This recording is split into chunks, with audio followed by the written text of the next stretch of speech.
ये बरगद का पेड़ बहुत ही पुराना है,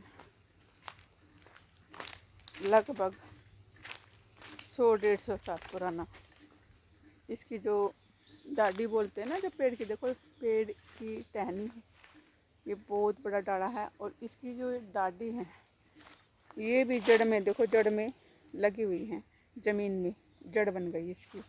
और ये भी फुटाव कर रहा है, देखो ये सारा।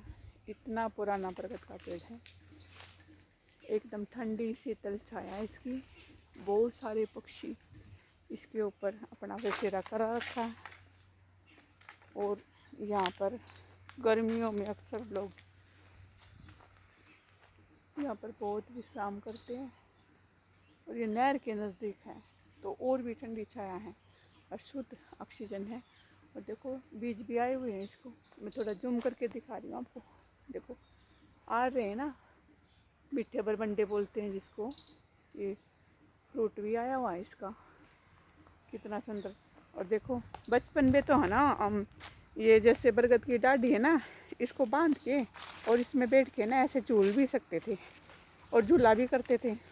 देखो रस्सी की भी जरूरत नहीं थी।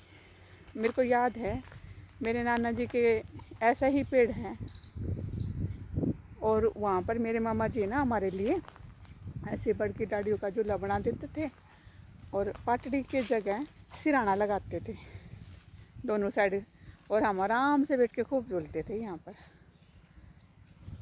बरगद की पेड़ की डाढ़ी में। देखो बहुत ही सुंदर और प्यारा और एक सुंदर नज़ारा। देखो चारों तरफ से घुमाकर, और ऊपर से ऊपर तक कितना फैला हुआ है, कितना विशाल पेड़ है ये। और साथ में इसके ये देखो पीपल का पेड़ है, ये भी बहुत पुराना है, लेकिन उससे पुराना नहीं है, उससे तो छोटा है ये, वो सबसे ज़्यादा पुराना है। उसमें खोल भी लगी हुई है, इसमें नहीं। लेकिन ये भी अच्छा समय ले रहा है, ये लगभग 50 साल का है, लेकिन वो 150 पौने 200 के आसपास है।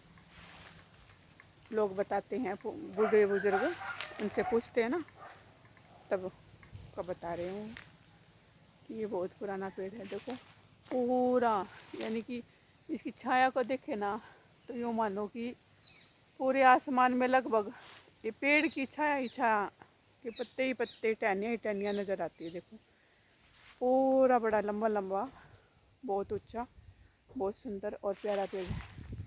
और देखो इसके भी, पीपल के भी आ रहे हैं, देखो ये।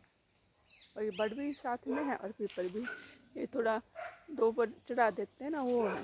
और साथ में ही जामुन का पेड़ है।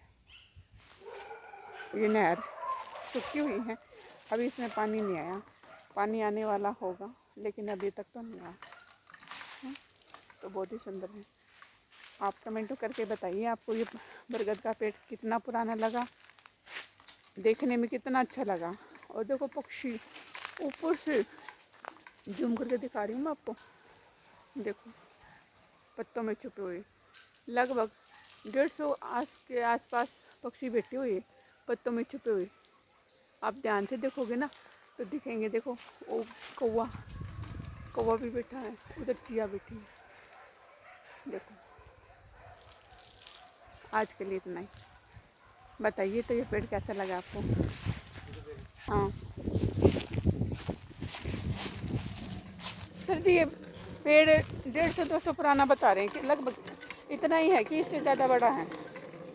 नहीं ये छोटा है, इतना पुराना नहीं है ये। और एक बुजुर्ग कह रहा था कि 150 के लगभग ये नहर बनी थी ना, हाँ। उसी के समय लगा था। तो ये आज़ादी से पहले का बता रहे हैं।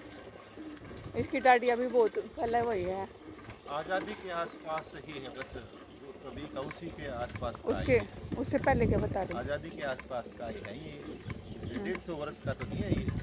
लेकिन एक खास बात देखो आप, ये ना काफ़ी जगह से पानी लेकर के आए हैं पीने के लिए अपने गांव में इधर उधर से। ये बरगद का पेड़, इसके साथ में पीपल का पेड़ है। हाँ साथ में नीम का लगाते थे ना, यहाँ नीम का नहीं है। नीम का नहीं है, जामुन का है। नीम देखो का ये नहीं है, हाँ। जामुन का है, पीपल का है और बरगद का। ये जो नीम नहीं है यहाँ पर, बड़ और पीपल, बरगद और पीपल दो है। इनकी जड़ें नीचे गई हुई हैं और ये जो हैंडपंप है ना इनकी जड़ों के पास में लगा हुआ है।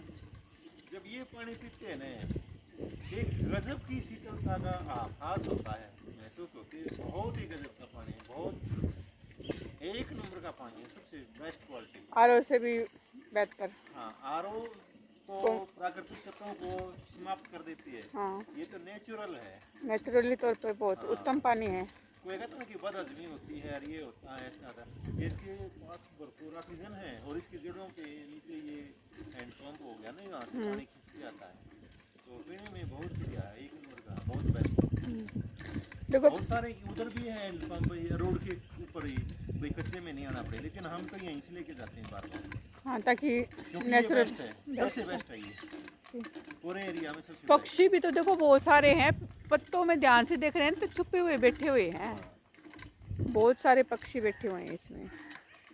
और ये इसको परवंडे बोलते होंगे ना, बीज को ये जो फल लगा हुआ है। गुल्लर तो गुल्लर का पेड़ अलग होता है, ये तो परवंडा होगा। बरमंटी पीपल के होती हैं, ये लगी हुई है बरमंटी। बरगद के पेड़ को क्या बोलते हैं? ये फड़ के गुल्लर ही बोलते हैं। वैसे गुल्लर का तो पेड़ अलग होता है, मैंने देखा। बरगद को भी दूसरा नाम गुल्लर दिया जाता है। अच्छा, हाँ, इसका जो फल होता है ना उसको हम गुल्लर ही बोलते हैं, तो गुल्लर ही बोलते हैं। और हमें पता नहीं किसी और को वैसे दूसरे एरिया में कुछ और भी बोलते हैं। पेड़ है एक गुल्लर का, मेरे नाना का अब भी लगा हुआ है गुल्लर का पेड़। अब हमारे बाग में लगा हुआ, बाग में गुल्लर का पेड़ हम स्पेशल लेके आए थे। उसके भी गुल्लर में यहाँ टहनियों में लगते थे, उसका जो पेड़ होता ना, जो टहनी, उसी पर गुल्लर लगते थे। हाँ, उसके मतलब की जो टहनी के जड़ में, टहनी के साथ में गुल्लर लगते हाँ लगते हैं, और हम खूब खाते थे। हाँ ठीक है। और कुछ कहना चाहोगे? यही है कि हम तो ये कहते हैं कि बरगद और पीपल लगाइए, भरपूर ऑक्सीजन देते हैं, ठंडक देते हैं गर्मियों में। अब कोरोना काल में कितनी ऑक्सीजन की कमी हुई थी, अगर हम इन पेड़ों की रखवाली करेंगे, सुरक्षा करें, हमारे ऋषि मुनि भी जितने भी हुए हैं, जितने साधु महात्मा हुए हैं, जो रामायण काल में और महाभारत काल में जो ऋषि मुनि, वो सारे के सारे ना बरगद के नीचे और पीपल के नीचे, गर्मी का मौसम होता था पीपल के नीचे, और बरगद जहाँ पर ऐसा संयोग होता था ना तो उसके नीचे रहते थे, उनको भरपूर ऑक्सीजन मिलती थी।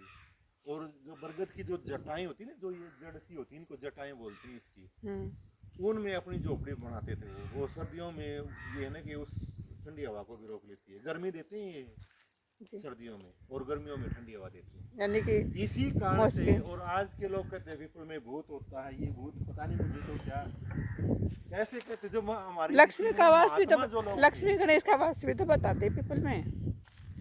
महात्मा लोग जब इन की शरण में रहते थे तो हमसे तो कुछ ज्यादा ही ज्ञानवान थे, तभी रहते थे। और आधुनिक कम ज्ञान के जो लोग हैं वो कहते हैं कि ये कुछ नहीं होता, बकवास होती है। फिर कोरोना काल में क्यों सिलेंडर उठाए भागे थे सभी लोग ना, अपने गांव के तो 10-20 लोग मैंने देखे खुद कोरोना काल में, खेतों में उनके पेड़ थे ना, उन पेड़ों के नीचे रहने लगे, बोले ऑक्सीजन की कमी महसूस हुई शरीर में, तो वहाँ रहने लगे थे वो, तो उससे वो पूर्ति पूरी हो गई उनकी। हाँ, वो डॉक्टर के ना जाके नेचुरली हवा में चले गए, माता की गोद में चले गए। हाँ, प्रकृति माई की गोद में। ठीक है, आपने पानी भर लिया है? चलो, ठीक है जी।